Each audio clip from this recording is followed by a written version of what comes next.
Well, hey everybody, today I am in the Idea Garden and I'm with my friend Andy, who has told me that deer are a problem here in East Texas, and we're talking about how we can keep them away, right? Right.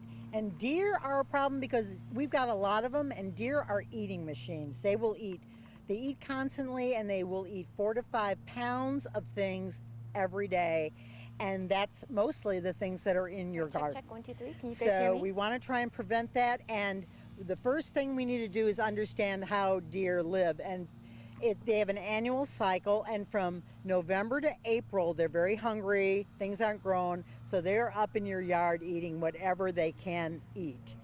And then from April to June, as things start growing, as you can see out in the garden here, they love all this new growth, and so they'll just eat things like daylilies here. They will eat those down to the ground.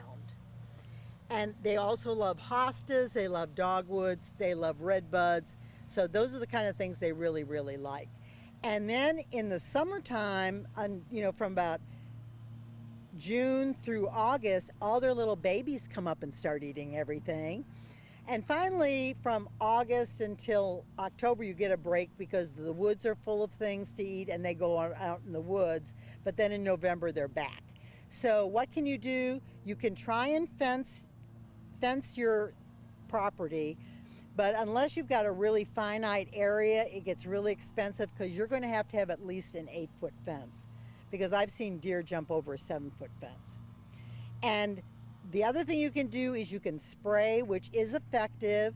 You need to be persistent. You need to start really early, and as deer will start liking what the spray tastes like, you need to change what you're spraying with.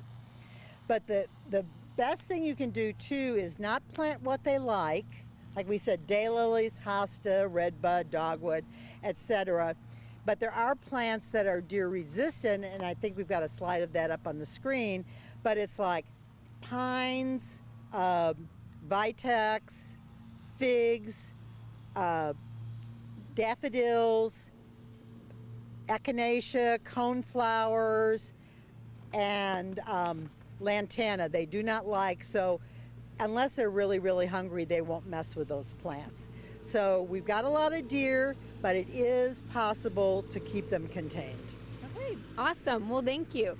But if you want to submit any yard pictures or garden pictures of your yard and garden to be Yard of the Month, we pick a Yard of the Month every last Thursday of the month for a gift card to J&J. So go ahead and submit your pictures to this phone number on this screen, as well as your address, your name, and your phone number.